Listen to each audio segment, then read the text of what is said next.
svijet.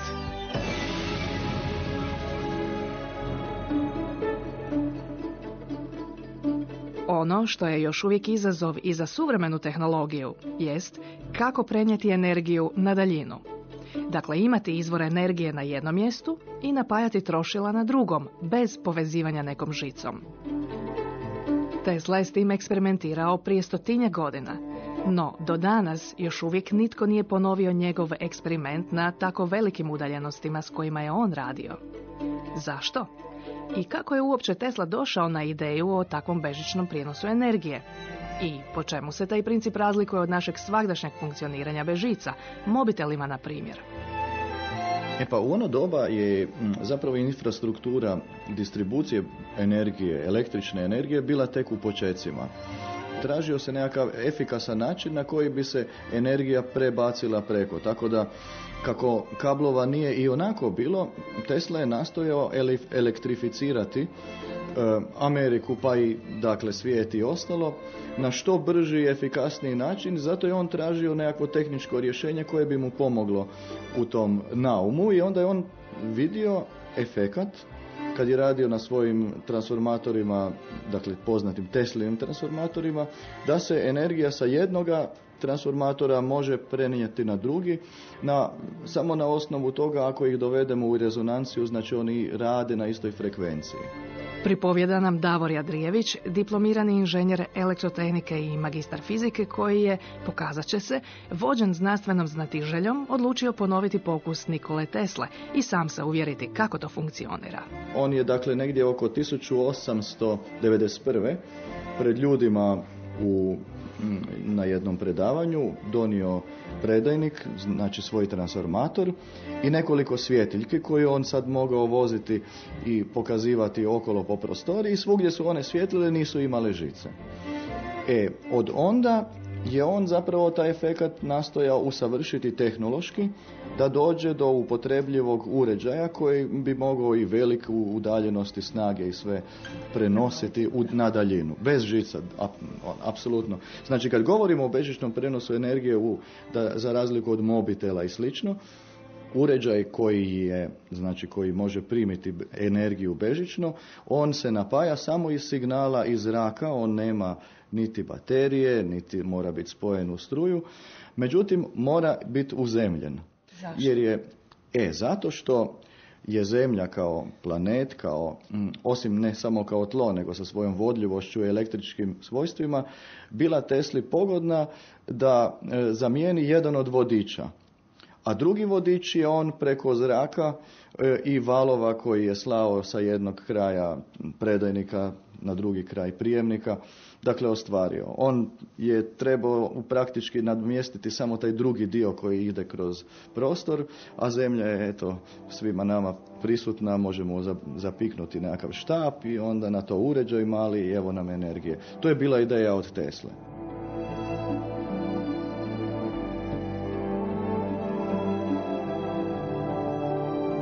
Dakle, cijela priča sa tehnološke strane, koliko mi sad smatramo, je vjerojatno bila gotova prije kraja stoljeća, negdje oko 1899. On dolazi u Colorado Springs sa svojim kompletnom idejom šta napraviti, oprema svoj laboratorij i tada je prvi put napravio jedan pokus bežičnog prijenosa energije na oko 32 km.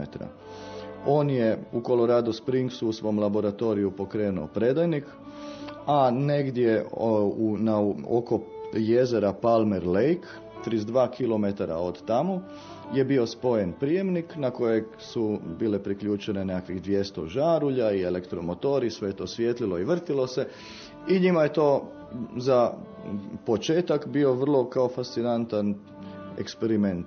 Naravno da su pokušali naći da li ih tih 32 km on negdje provuko i žica i tako dalje i sve. Dobro je to provjereno i taj pokus je prvi u povijesti koji je zapravo pokazao pred svjedocima da je bežični prenos moguć. Barem kad ga Tesla radi. No, Tesla je dalje odlučio napraviti konkretno prenos energije na oko 7 MW. U Long Islandu je, kao što svi znamo iz slika, postavljen 57-metarski toranj. od drvene konstrukcije, gore sa nekim kao polukuglastim, žičanim nečime, kuglom recimo je. Međutim, ta stvar nije bila dovršena. Po mom mišljenju trebao je biti dovršen omatanjem žicom. Oko 100 zavoja bakrene, prilično debele žice je trebalo biti namotano na taj toranj od ozdola prema gore. Po proračunima negdje oko 50 tona bakra. U ono doba prilično skup materijal, pa i danas je skup, dapače, nije puno pojeftinio. Kako Tesla to nije imao, onda je on sa nekim zamjenskim manjim uređajem probao taj toranj i bilo je nekakvih efekata, ali daleko od toga da je on mogao 7 megavata samo tako jednostavno pokrenuti, ali mogao je vidjeti efekat i stvar da on radi. Ono što je još bilo potrebno, napraviti još jedan takav toranj i negdje dalje, nemam pojma, u Engleskoj, Parizu, gdje već, da se onda vidi stvarno pravi domet toga. To je trebalo imati naprosto u domet u okviru cijele zemlje, gotovo i bez gubitaka, jer Tesla je u Colorado Springsu usavršio i uređaj efekte i našo je prave frekvencije i snage na kojima to mora raditi. Dakle, o tome govorite kad kažete bez gubitaka ili sa što manjim gubicima? Sa prilično malim gubicima, možemo reći sa gubicima u rangu gubitaka žičanog prijenosa kao što ga danas dalekovodi imaju. No, Tesla je zapravo bio zbog financijskih razloga prekinut u tom projektu od oko 1905-6. su prestali radovi na tom tornju. I od tada se kao službeno smatra da nije dalje više bilo pokušaja na tako velikoj snazi napraviti bežični prenos. No, međutim, Tesla je imao navodno, prema manje provjerljivim izvorima, još jedan eksperiment. Negdje oko 1931. u Kanadi, bilo je negdje na sjeveru Kanade oko Quebeca ili tako nešto, par manjih jezera. Tesla je odlučio postaviti još jedan predajnik na jednom od tih jezera.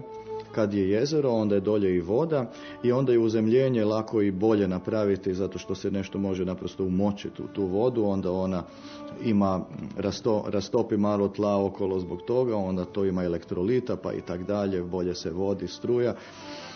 Uvijek volio je koristiti jezera da se bolje uzemlji, zapravo naprosto da mu bude jeftinije uzemljenje, to je čisto poanta, da manje kopa u dubinu. Pragmatično. Da, a na predajniku je bio na jedan mali generator benzinski od oko 75 kW, to je red veličine manjeg auta. Na njega je spojen generator i na generator Teslin predajnik. Predajnik je Tesla nazivao magnifying transmitter, uvećavajući predajnik. On je jedna novotarija Teslina koju mi danas ne možemo baš sasvim reproducirati jer nemamo pravih slika i nacrta originalnih, ali imamo opise o tome šta on mora i treba raditi, pa ga onda mi ipak nekako uspijevamo dohvatiti i napraviti i danas. No dalje, Tesla je dakle u Kanadi 1931. napravio par prijemnika, također na jezerima, na 10 km.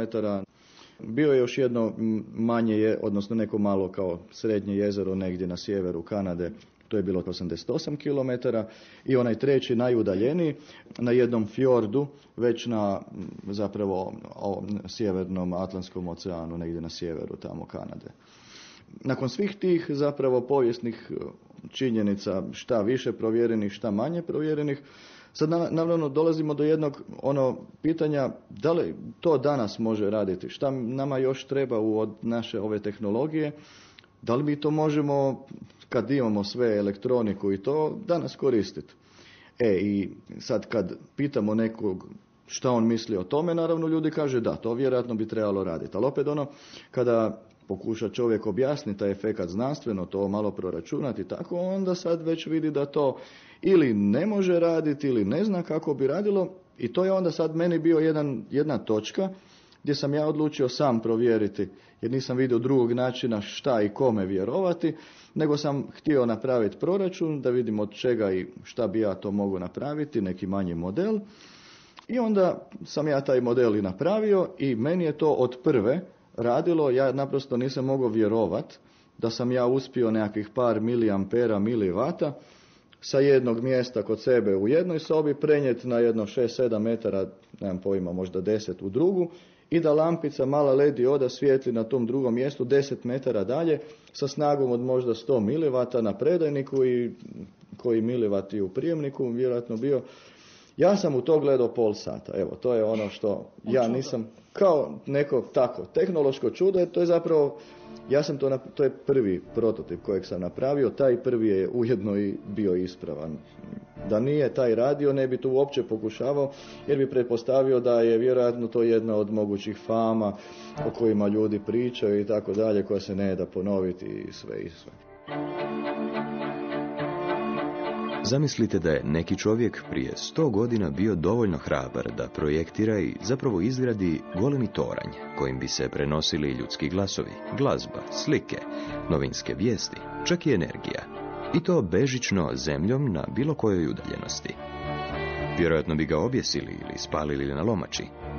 Tako je i Tesla, kada je izgradio svoj toranj na Long Islandu, bio 100 godina ispred svog vremena.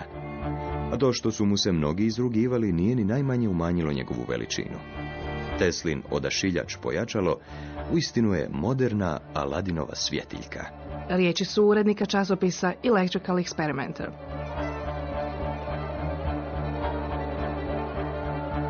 Tesla je napravio jedan oblik. Vi ste odlučili okrenuti ga na glavačke. Pa evo, oko Tesle zapravo kruži tih par anegdota i sve je to zapravo pomalo duhovita anegdota. Jedna od anegdota bila je ta da kad je Tesla tražio da naprave onaj 57-metarski toranj, koji, ako se sjećamo kako je on izgledao, on je bio širok dolje, pa je se sužavao prema vrhu i onda je gore bila kugla. On je navodno tražio da oni njemu postave taj toranj kao kornet, a da ona kugla gore kao kugla od sladoleda stoji. Pa su onda oni njemu rekli što je on totalno poludio, jer će se to s prvim vjetrom srušiti, ne može to stajati statički, nego se mora napraviti onako kako se može, znači široko ide dolje. I onda ja sam odlučio provjeriti u proračunu što ja dobivam ako ja napravim njega na glavačke i na opačke. I onda se pokazalo zapravo da je ravnomjernije raspoređeno opterećenje uzduž tog tornja ako je on na glavačke postavljen. Smatram opterećenje u smislu električno opterećenje, ne mehaničko. I on bi, da ga je tako napravio, dobio veću snagu. I onda je meni to bio još jedan dodatni podstrek da ja ipak napravim uređaj do kraja u stvarnom, malom jednom prototipu od oko 30 cm, da ja to baš probam.